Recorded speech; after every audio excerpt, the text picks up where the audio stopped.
Hello, everybody. Welcome back to Bog Panda. And tonight we have another list show for you. And this one is special. Kelly brought this to us, which makes sense because Kelly's the one who's sherped me along my journey to the Nintendo 64. So we're going to look at the gamers list of their choices for the top 15 Nintendo 64 games. And we're going to give our opinions on it because while, theirs is an opinion, you should take what we have to say basically as fact. That's it's that open-mindedness that Mike is so well known for. And I'm looking forward to getting started. But before we get started, a brief word from Chuck Garrick. Mike, let me tell you a couple things. I know where you live. You need to just kind of zip it a little bit, all right? Because your boy is the #1 Beasto fan. And if it's coming from me, you know it's true. So let's make you, Mike, the #2 Beasto fan. See you soon, bro. We told you that's going to be around a lot. That's fine. All right, how do you want to tackle this list? I mean, folks, we did huge amounts of preparation, but let's just pretend. Mike and I are going to pretend like we're deciding how we're going to do it, Just for your benefit. for So your you guys benefit, can, to give it kind yeah, of more of a spontaneous feel. But this is all scripted, 100%. yeah. So We like to give you guys that fly on the wall sense. yeah. Um, you want to go back and forth in terms of Yeah, we can go back and forth. I'll tackle the first one since I brought us in. yeah, last time I proposed that, I didn't do so well. I just took over. So I'll try and behave this time. But I don't know. I have control issues, I guess. But go ahead, try and start. See what you can do. So number 15, we have Mario Kart 64. This is a game that we've actually reviewed. And what I'll say about the game, super fun. I'm honestly surprised this is, even though it's still the top 15, I'm really surprised this isn't higher on the list. I mean, this is one of the games that I think people really associate with the system. And while, I'm relatively new to Nintendo 64, the two games that I had played previously at friends' houses when the system had come out, this was one of those two games. And this was a popular party game even then. It's great multiplayer, great with four player. I do think it suffers a little on a single player mode because the rubber banding and the weapons are insanely overpowered. But that's also what makes it fun playing in groups. Yeah, I think it's a whole different game between single play and group play. And I too I was like, really? I knew it would be on this list. I didn't expect to see it immediately.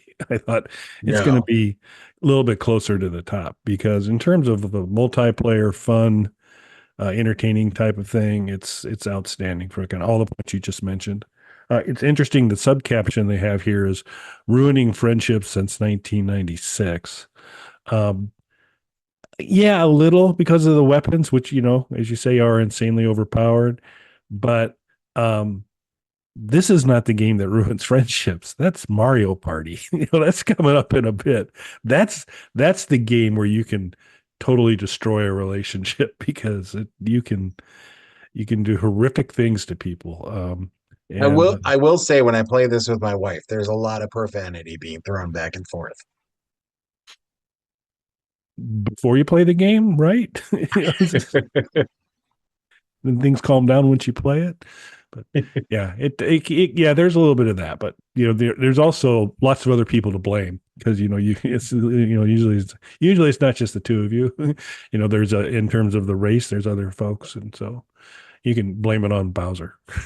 So, do that. All right. Another good one. Another one that I find the first two on the list were not where I would have had them at the bottom of this list. They belong in the top 15, but I thought higher. Super Smash Brothers, uh, uh, the fighting game for people who are not like big fighting game people. This is a great gateway drug to bigger fighting games. Super fun. Uh, all the character, the wide variety of the Nintendo verse that you're able to play and the different attacks that they can each do are really fun. And it is one, and this is one I think that translates. While it's super fun to play multiplayer on, this one also holds up pretty well individually. You can play this single, and it's still engaging. But we've talked before, Nintendo 64, its biggest strength was to kind of involve multiple people. It's built for that, and it does a great job. But I really enjoyed this game. I think it's a super strong game and a great light fighting game, but really fun. Your thoughts? Yeah, again surprised that this is low on the list like this. I mean, it's a top 15, so I'd expect it, of course, to be in the top, but I thought it'd be a little bit higher. I like the Smash Brothers games. I come from, definitely being the background of definitely being a big fighting game fan. So to Kelly's point, these are kind of a little lighter in that area. So it doesn't appeal to me as much as you would think as a fighting game fan because I'm more into the Street Fighter, SNK, Mortal Kombat side of things. But I have always had fun with these games. I'm surprised again that it's not higher. I looked it up. This is actually the best-selling Nintendo 64 game that was never a pack-in or a bundle kind of thing. So if the first few games on that bestsellers list were at some point pack-ins with the system, just as a standalone title, this was the best-selling game. Also, too, I didn't realize that this was made by HAL Laboratories for the developers of this. They actually made one of my favorite Nintendo games, NES games, that hopefully we'll get a review in here soon, which is Vegas Dreams or Viva Las Vegas if you live outside of the US, which is a gambling RPG for kids that is a bizarre and fun game. So it makes sense that they would make something like this because I've always felt like this feels like a crazy fan fiction kind of thing. Yeah, and this and Mario Kart have continued to live their life post 64, and that there are really good Switch versions available now and all that are shinier and better, but the Nintendo 64 gameplay is just fine for me. The new fancy versions are nice too, but I like the classics. They're pretty good. So Pokemon Snap. So we've discussed a little bit on here. I've never been a Pokemon fan. The first time I ever played it was Pokemon Go, and it was to rub in someone's face that I could play it, and they couldn't because it was released in Japan maybe like a month or so before it was released here. I can't remember exactly how long. Because I'm an Android user, I'm not region locked in the store, so I could download the Japanese app and start playing like a month or two before the much lesser of human being stature that iPhone users are, which was what kind of got me into it. So overall, though, I've never been a Pokemon fan. This frequently shows up on lists though of best Nintendo 64 games. So literally as we speak, this is in my cart in a store that I'll be checking out of by the time we finish this episode. Super glad you multitask during the show. That's great. Good to hear. It was Appreciate. before the show. That's why it's not bought yet. But I- apparently it's going I to be saw it- purchased before the show ends, which means there's some level of multitasking. I'm sorry. So after the show, I will wait. My attention is 100% focused on this list. Yeah. After the show, I'll be purchasing this game. I think it's a good purchase. So I'm not Pokemon Go. I enjoy it. I still kind of keep playing it and find it entertaining. It was really good. The Snap is, it's not a battle game. It is traveling through different worlds and trying to catch Pokemon in the wild and take photos of them. So the only thing you're doing is now you can throw things to try and get to scare them out of a bush or excite them, and then basically once you complete your trip, you're able to kind of share your photos, and they're scored with so many points. And so if you can get like an action shot of a rare Pokemon, it's worth a lot of points. The professor grades all your stuff there. So I just think it's super creative. It is ultimately From a replay standpoint, we do a full review on it. I'll talk a little bit more about it. It's a weird one because in some ways there's a lot of replays to be had, but once you figure out kind of the tricks to get, most of them, there's something over here and I could do this and I could do that. Once that's done and you've kind of gone through it multiple times and chased a lot of the stuff down, then there's not like a huge lot of reason to go back and play it again, but there's a lot of trips to get there, because it's not super self-evident there. And I think it's a really well done game. So I think you'll enjoy it. And just don't order it till we're done. I would never, sir. Of course not. Huh, never heard of this one. So GoldenEye 007. Big shock. This is on the list. Again, seems to be a little bit lower than I thought it would be. But this, I'm not sure what more I can add than what people already kind of know about it. It is it's a immersive, engaging game. Once you kind of figure out the rules of navigation and how to do some things, pretty playable. Good level of difficulty, not impossible, but far, far, far from easy. Just a good game, just a really kind of enjoyable game. So, it's no Doom, but few things are, but still pretty cool. So, but again, I'm surprised this one's as low as it is. We're going to see what these guys are up at top, because they're pushing down some pretty good games. I know GoldenEye is one of your favorites, and now you got another one that's probably coming up here that you're a little more in favor of, but your thoughts? I can't believe this isn't the top spot or second place. It's one of the top selling games for the system. It was a pack-in title with a bundle pack that they had done. And I mean, it's one of the games that people associate with this system specifically, even though it was there were sequels, there were other 007 games, there was a remake of this for Wii. This is still in people's minds, associated completely with the system.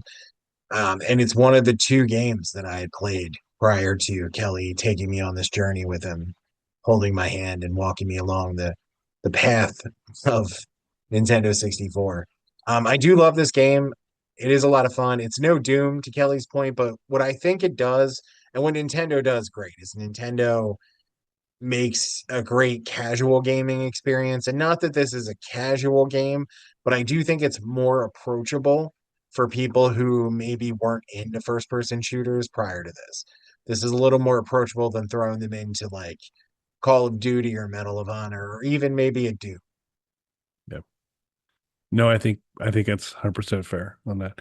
Yeah, and in my mind, we already gone through the number 1 and number 2 games that I would have expected on this list already. So I think it is a really fantastic game. Mario Party 3. So Kelly had already mentioned this one. I've actually never played any of the Mario Party games, so I really don't have much to add to this one. Yeah, so they are, I mean, it is totally built on a group environment, turn-based game. You're moving forward, different things can happen that'll either, you're ultimately collecting coins and stars. At the end of there's only so many turns per game. And at the end of it, whoever has the most stars wins. And that's where the whole problem comes into play, is because like some of the special powers you can get is steal a star from somebody or take their money. And so you can have somebody who's sitting there, there's like 2 turns left and they're like, I got 3 stars and everything's great. And the next thing you know, they're impoverished, no stars, all their money's gone. And they hate you for the rest of their life. So that's it. This one, the gameplay dynamic stays the same through all the Mario parties. I'm more probably of the Mario Party 2 guild, if you will. But this one had improvement, a couple additional characters that you could play. But much like Mario Kart, you have the ability to select different characters to play in the game. So a lot of their IPs cruising around on this board. The boards that you walk around are kind of interactive. Bowser plays a big role in tormenting folks like he does.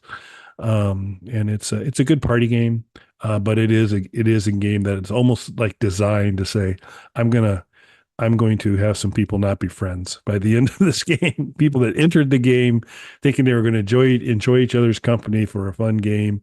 This is the last time they talk to each other after Mario Party. So Nice, nice. Yeah, I've never played these. They frequently pop up on lists. I unlike Pokemon Snap, this is not one I'm just going to buy on a whim. And for full disclosure, while Kelly was talking, I did just check out. So I did buy Pokemon Snap on the show. I felt like I owed it to the Panda Army for yeah, them to see me finish purchasing a game on the show. So a copy of Pokemon Snap is headed my way. But looking at the Mario Party prices, these are all pretty pricey. yeah.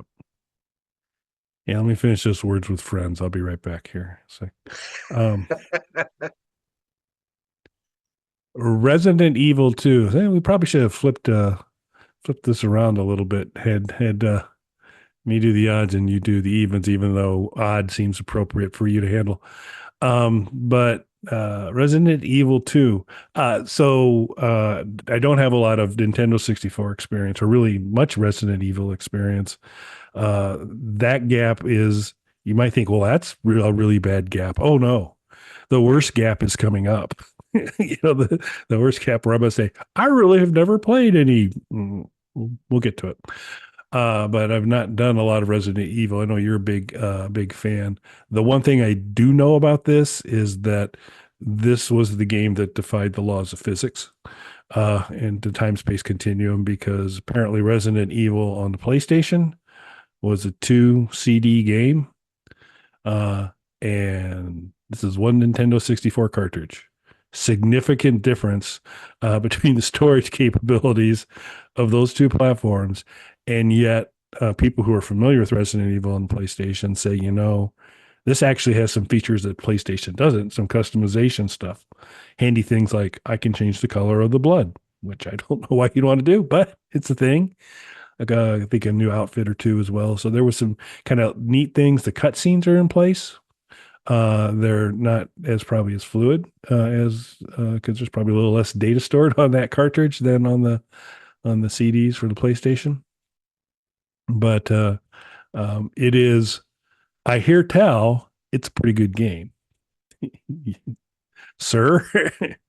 Yeah, I've played the early Resident Evil games. I was a really big fan of. I haven't stuck with the series, so the more recent ones I'm less familiar with. But the first few games, big fan. Resident Evil 2 seems like it shouldn't be able to play on Nintendo 64, to Kelly's point. I have not played this yet. I have seen it for sale. It's not cheap, not a cheap game, but it is a highly sought after game, so I wouldn't mind paying the premium when I eventually get around to it.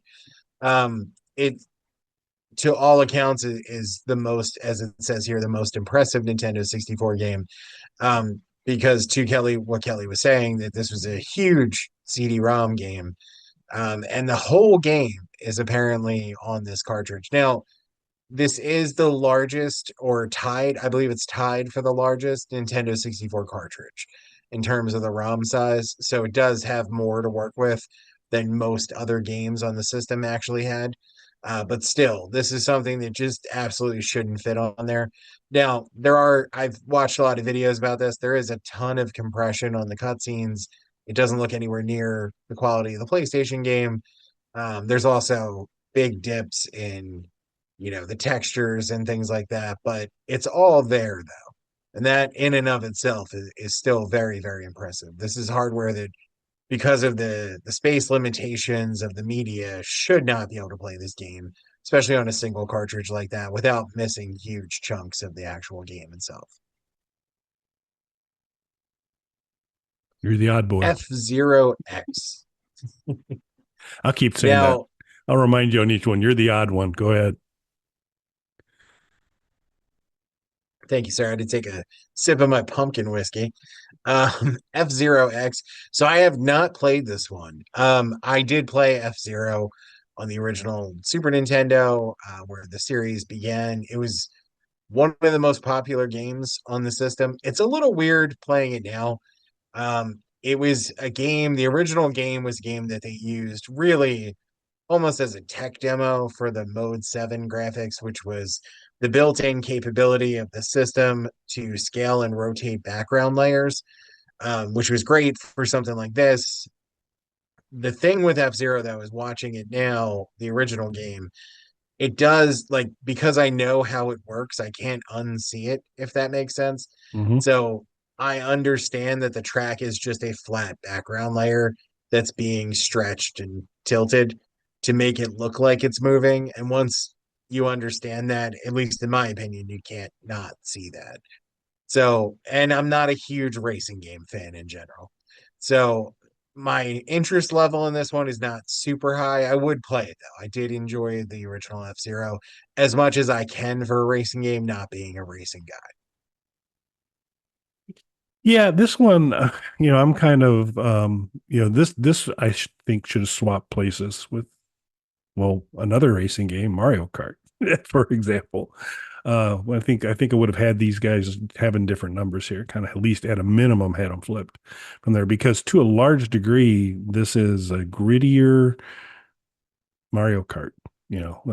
Less more techno in feel, and there are parts of the game, if you haven't ruined yourself as Mike has regarding saying that's being stretched, my reality is broken.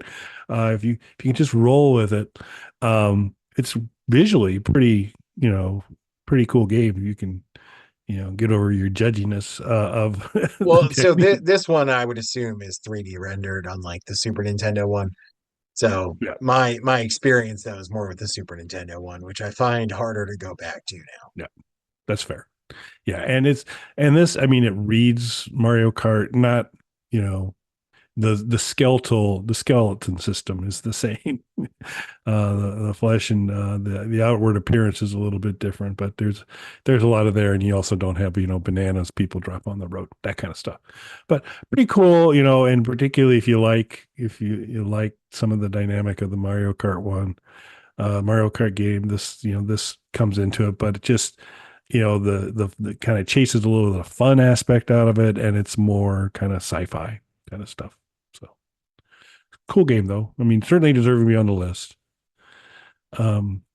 Paper Mario, played it just a super small amount. What I thought was super cool was, the part of the Nintendo 64 was, hey, we're creating kind of 3D worlds for you to cruise around into. And this is a differentiator, and this is pretty cool. You're going to like our games because of that. And then Paper Mario says, well, maybe we'll just go. They don't really go back, so it's like 2D done in 3D, because the little Mario character is a piece of paper, and like when at some point you want to rest, it jumps up and it slides under the cover, and it's this little piece of paper sliding under the cover. So visually super fun. Kind of, a lot of the gameplay is reminiscent of the Mario games in terms of, what you do in those. It's many of the same kinds of things, but done in just what I think is a super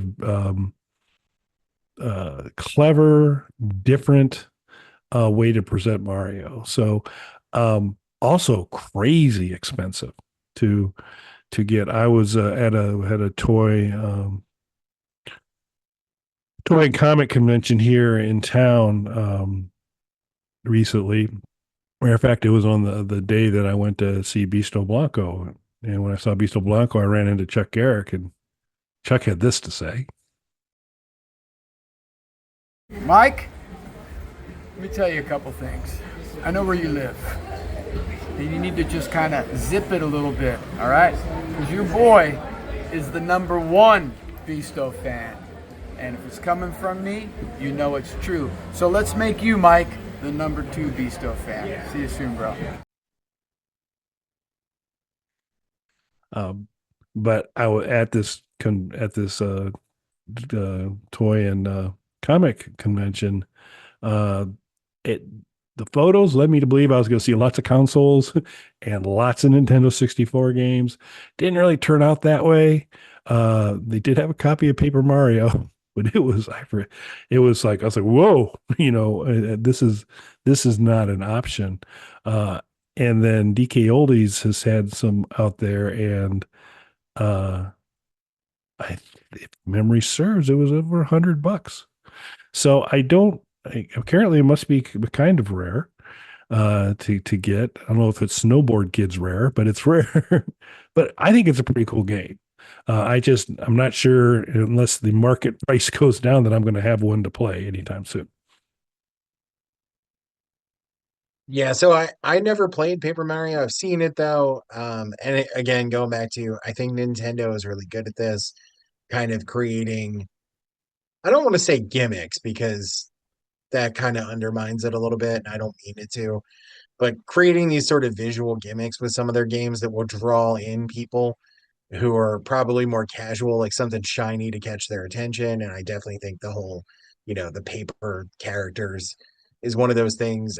They did something equally brilliant that drew people in on the Wii when they did Kirby's Epic Yarn. Do you remember that one? By name only. I don't really It, remember the it was a gameplay. fun Kirby game, but visually it gave you the look of like a needlepoint Oh, cool. presentation where everything's made out of yarn, kind of stitched onto the screen. That's what it visually looked like. So another kind of, and again, I say gimmick not necessarily in a bad way because they're good games, obviously. I mean, this is number 8 on this list. I haven't played this one, but Epic Yarn was great. So, this is the kind of stuff that Nintendo really excels at.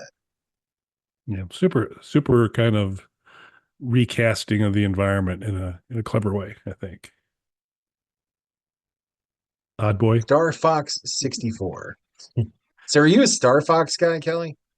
Uh, yeah, I mean, yes, if there's an opportunity to play it, if there's a gaming system that has a Star Fox option on it, I will put that cartridge in, CD, whatever it might be, and I will play it because I think it's enjoyable from there. And typically, I just kind of remember a lot of the Star Fox stuff coming out, was always kind of a proof of how cool a system could look and could do things. It was just kind of a really cool kind of gameplay. So I find it, I don't overall enjoy games with space battles. So the later versions of Battlefront, and a lot of the Star Wars ones, even my much beloved Battle of Naboo, has some space battles and those types of things. And I have trouble working in two dimensions. Shared before. I'm easily lost and confused in Doom and any other game like that. I have no sense of direction whatsoever. So then when you add this additional dimension where you've got like to move through 3 planes of space now to do things, I don't fare very well. So uh, I don't really succeed in these games a lot. But I always thought Star Fox was a good looking game, and a lot of the gameplay was fun.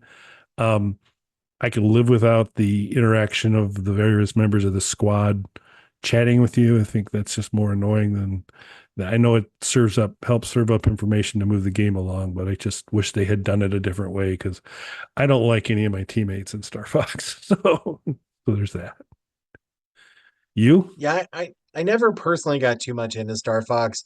I understood its value as kind of a tech demo on Super Nintendo when the original one came out because not only was it, heavily utilizing that Mode 7, but it also was, I don't know if it was the first, I want to say it was the first game, but if not, it was definitely the one that put it in people's minds of the Nintendo Super FX chip, which allowed them to do some polygon-based stuff on the 16-bit console.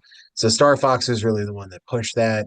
I mean, it looked as close to kind of the PC flying games that were out at that time because those kind of polygon-based space shooter games were becoming more common on PCs, but you really didn't expect to see something like that on a console. That being said, like once I got past kind of the cool visual part of it, I wasn't that into the actual gameplay personally.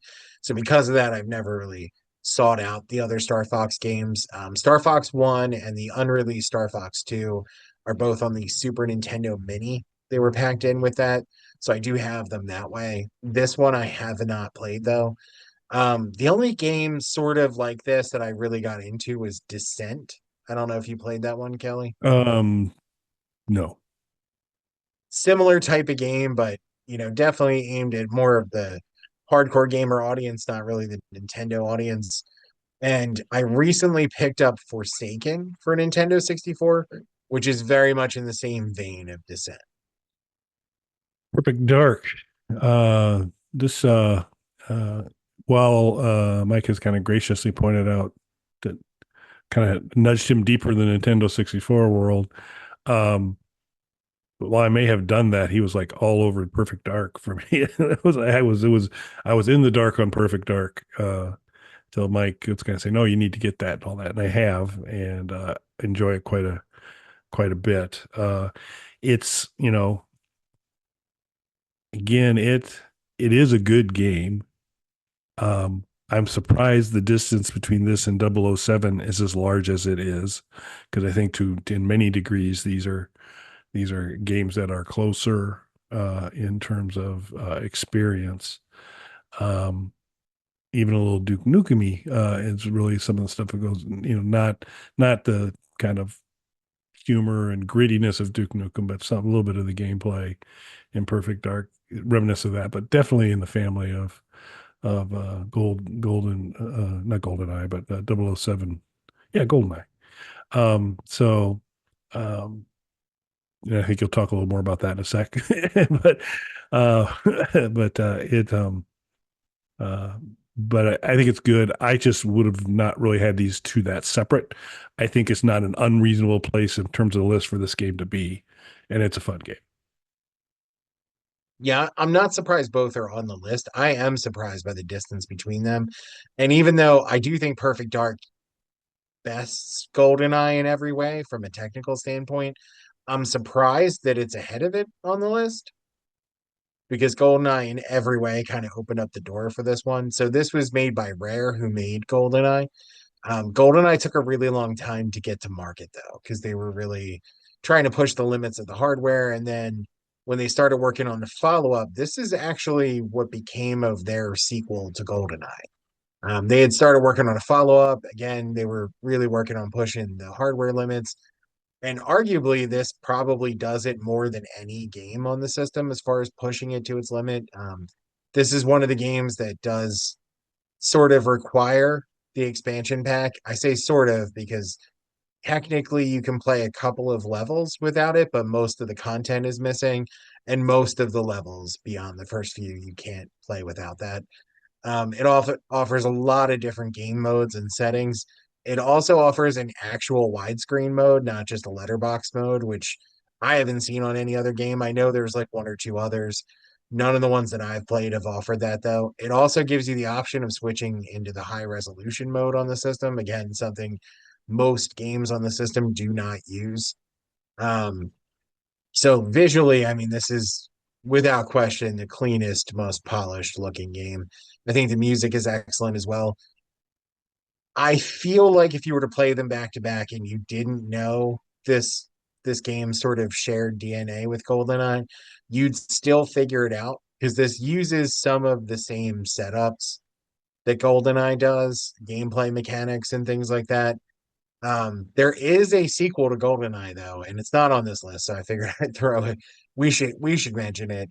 Um, uh, that would be 007 Wine, or The World Is Not Enough, on a beautiful blue cartridge on Nintendo 64, which ended up being developed by a different company just because they were taking a really long time with this. And so their game ended up becoming Perfect Dark.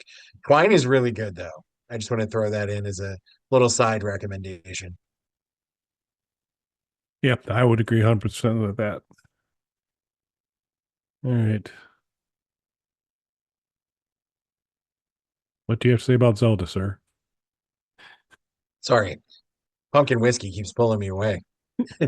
Legend of Zelda: Ocarina of Time.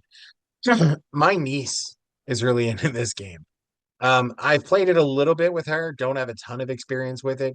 My Zelda fandom really started and ended with the original Legend of Zelda game on NES. I had the gold cartridge for it. And then I remember playing Zelda 2, which completely switched up the gameplay from the dungeon crawler style to a side-scrolling game. I didn't really notice another Zelda game until the CDI games came out, which are infamously bad with their voice acting and everything. So much so that Nintendo has not only tried to non-canonize those games or uncanonize those games, but when one of the later Zelda games came out that was fully voiced, Nintendo was originally saying that that was the first fully voiced Zelda game, even though it wasn't. The CDI games existed. They're just trying to erase them from history. So I want to take this opportunity to remind everybody. Yeah, so here's where my big problem comes in is that I have led a Zelda free life. I have no exposure to Zelda whatsoever. But again, because we're here for you, audience, who's hopefully still with us at this point. Um, so did some reading up on this, and we're gonna end up likely talking about Zelda again a little bit later. But in looking at some of the gameplay and reading kind of some things about this, and particularly the other game we'll talk about shortly, um, I probably need to do it. And this was the other game that was actually reasonably priced at the toy and comic convention I was at. I could have gotten a copy of Zelda, and I uh, did not come back with that. But Paper Mario was an absolute no go because my bank was closed. I wasn't going to be able to get the bars of gold out to buy Paper Mario. This one I could have managed. You were nowhere near your Scrooge McDuckian vault. Nope. So, but this one I could have done. So I did. But as I've kind of gone a little deeper, getting ready for the show, it's like, yeah, I need to, at a minimum, get on the N64 Zelda train because it's a system I really enjoy playing, and there are a couple of pretty good options on this list.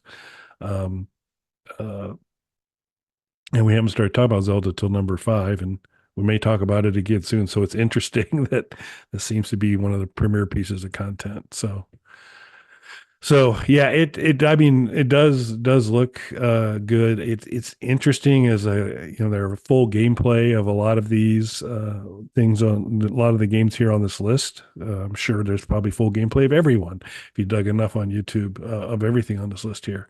But when you start to see playing, a full playthrough, and it is an 8 hour or 9 hour video, then it's like, oh, okay, so this is going to be an investment. This is not going to be a one and done kind of thing. So it's kind of more a long tail to it. But the Zelda, I hear tell the Zelda game is pretty awesome, and certainly in looking at the gameplay here, I can't probably quibble too much with where this kind of sits on the list or what it's all about. Now we're talking. Now we're talking something I have direct experience with. And I would argue a lot of the Zelda gameplay, I'm gonna guess Super Mario kind of opened that open world door for movement and some of those types of things. Super Mario's really fun. It really kind of became a bit of that shift into a different kind of gameplay than you were seeing on a lot of systems there. A little more autonomy to kind of choose where you're going next, how you're going to do things, explore. So it is a standout. It is, this is one of the ones I expected to see around this range here. So it's a fantastic game. And if you have the ability to play Nintendo 64 games and you don't have this one, you should get it. Absolutely 100%. So big fan. Yeah, another one of the games that I think I really associate with this system. It wasn't a game that I had played, but a game I had seen everywhere, of course. I believe this was the first pack-in game with the system. Yes, it was. Yeah, and it is the technically best-selling game for the system, I believe, as well. That I can't confirm. I know it's probably between it and GoldenEye, but yeah, it's definitely Yeah, I up think there. GoldenEye is 2 or 3. I believe this is number one, but again, the top three were all offered as pack-in games. So it's not until you get to Smash Brothers that you get the best-selling game that wasn't a pack-in game at some point. But yeah, I mean, this is one of the ones that's really heavily associated with the system. I don't know if there's an actual law in place, but I do feel like when you pick up a Nintendo 64, you are kind of obliged to pick this up as well. Yeah, yeah, it seems like standard operating equipment for a Nintendo 64 because it's not a real Yeah. 64 till you have Super Mario on it. So Diddy Kong Racing. So this one I haven't played. You have not? I have not played this one. Yeah, I haven't. I have not either. Because this seems to be kind of hard to get for that, and kind of my initial N64 go around. I'm not really sure um, why that never made it into the selection of games, but the it does appear to be take Mario Kart, add open world elements to it, bring in all the Donkey Kong characters from Donkey Kong 64, um, and many other interesting characters as well. Bunch of different kind of vehicles to drive and different environments to do things with, but not strictly a racing game, not strictly an exploration game, kind of a mix of things. So I've not had a lot of direct gameplay experience, but again, getting ready for the show and kind of watching some of the gameplay, doing that, I go, okay, there's a lot going on with this. It looks pretty fun, but it's far from being, when you're looking about what's the iconic racing game for the Nintendo 64, I wouldn't say Diddy Kong. I mean, I wouldn't. No, so I wonder if this is one of those situations that's kind of like Twine. So I mean, this is, sort of the follow-up to Mario Kart 64, which is, one of the best-selling and most iconic games for the system. So I wonder if it's just something where it's just lost in its shadow, the way that Twine is with GoldenEye. It could be, yeah. Banjo Kazooie. So, kind of an interesting IP. uh, fewer, I don't, not quite, seared into everyone's minds as much as Mario and Luigi and others are. But, or even Donkey Kong and some of the Nintendo 64 forays into Donkey Kong. Or Kelly Tool, Game Boy Icon. There you go. Yeah, I would say Banjo Kazooie's ahead of Kelly, in the Icon game, but below Mario. So you can start to triangulate from there. But kind of cool characters, similar play to some of the Donkey Kong open world stuff. To a large degree, some kind of creative new flourishes as well. In terms of the environment. So available kind of on multiple platforms, different kinds of experiences you can do there. I think if memory serves, there's a ton of Game Boy Advance versions of Banjo Kazooie as well. But the 64 version, it's fun gameplay. I I tend to, and I don't really know why, but I tend to go back more to Donkey Kong than Banjo Kazooie for that kind of this type of game. So I don't really know why, but I have a slight preference towards it. Yeah, I don't have much experience with Banjo-Kazooie, and I think it was a Game Boy Advance game that I had played. It was definitely not this one. So my experience with it's kind of limited to what Kelly was saying. It always kind of struck me as something akin to Donkey Kong, that whole Donkey Kong Country, Donkey Kong 64 universe. Also, I remember when I played the Game Boy Advance game, thinking that it felt a little bit similar to like a Crash Bandicoot type world as well. And Yeah. I'm just not a giant platformer typically.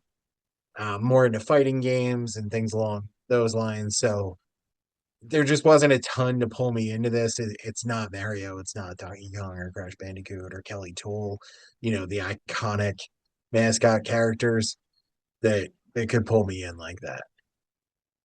Yeah, and they're so not iconic. I think as we were talking about it, I got them confused with Crash Bandicoot on the advance. When I was thinking about, hey, there's a bunch. I remember there was a bunch of these games in a row with guys that kind of looked like this. It was Crash Bandicoot. It was not Banjo Kazooie. Probably is a There you Banjo go. Kazooie Game Boy Advance game, but I got them confused. So there you go. Dun, dun, dun, dun. Number one. So it's Legend of Zelda Majora's Mask. This is my niece's favorite Nintendo 64 game. I don't have a copy of this. She does though. Well, her dad does. So, but I guess it's more hers now. She's often playing this when I go over her house. Again, I'm not giant into the Legend of Zelda series.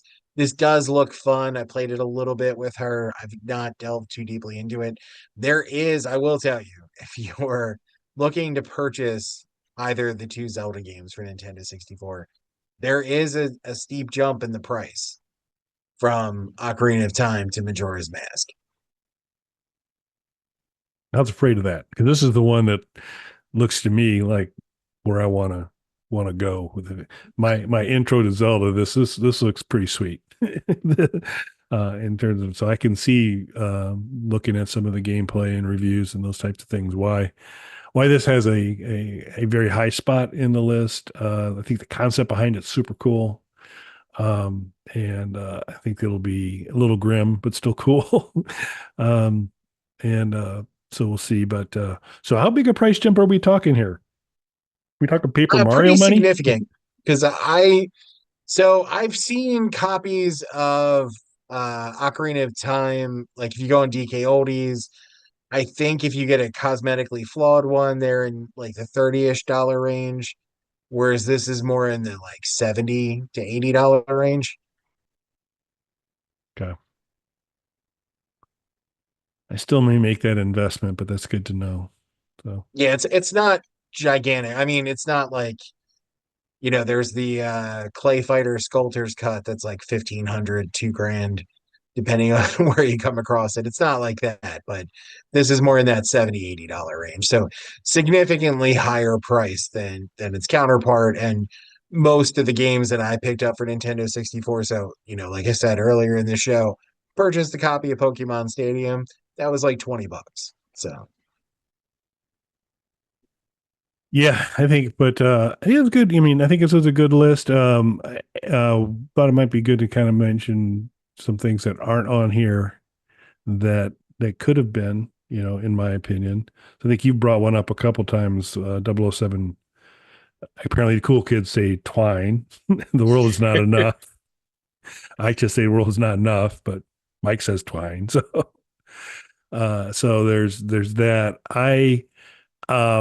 I'm a mark, and part of it is probably just because of my Star Wars favoritism. But Battle of Naboo, I think, is a pretty fun and pretty fun Star Wars thing. There are a couple of good Star Wars ones out there, but Battle of Naboo's all right by me. So I would do that, and then no NFL Blitz, which is also kind of some mindless fun in my opinion. So I would throw in Beetle Adventure Racing. well, another good one.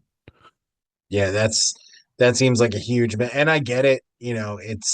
I would kind of scoff at a Beetle Adventure Racing game if you pitched it to me.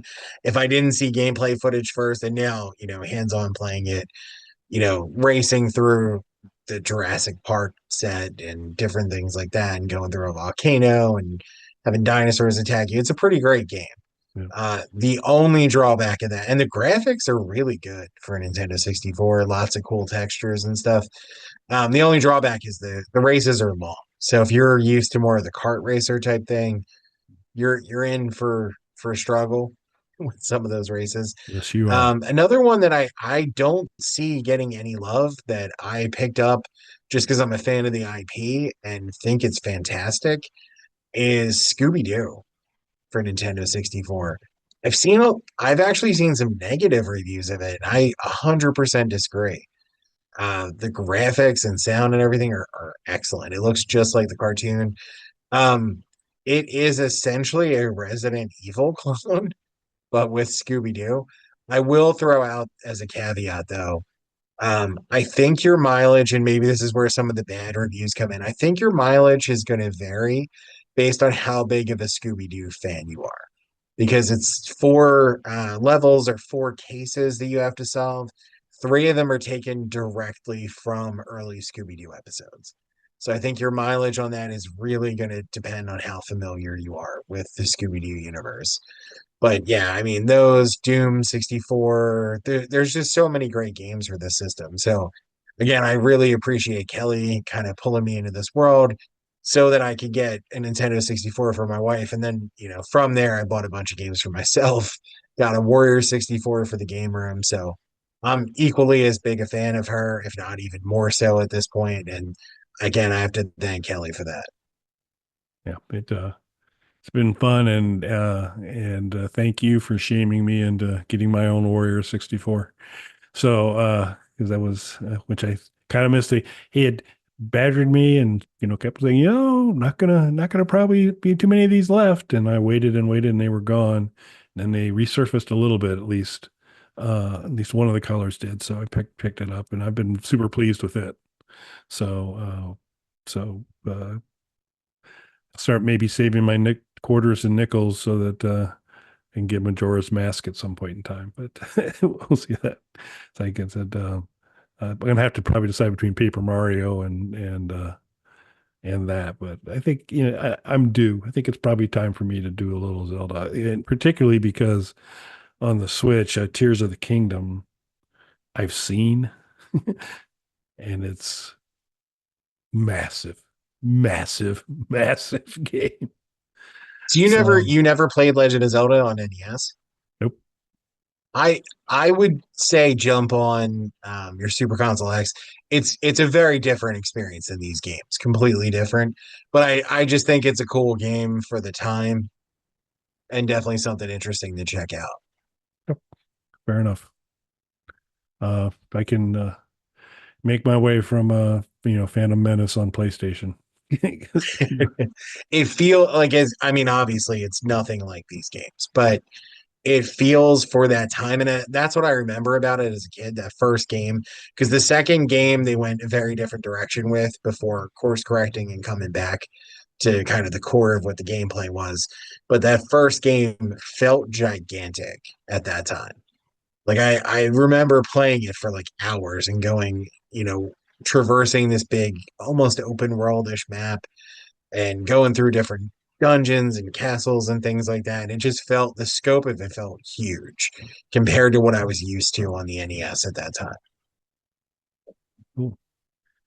Well, we've shared our thoughts as usual. Mike has shared he's not interested in hearing your opinion on his opinions.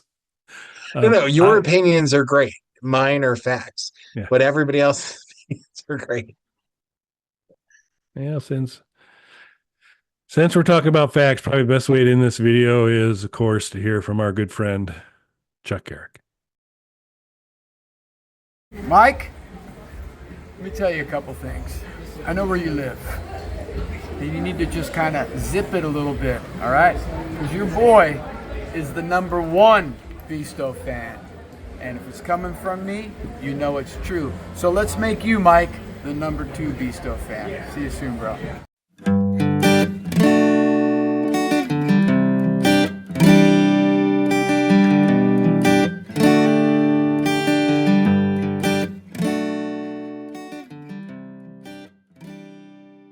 Bog Panda.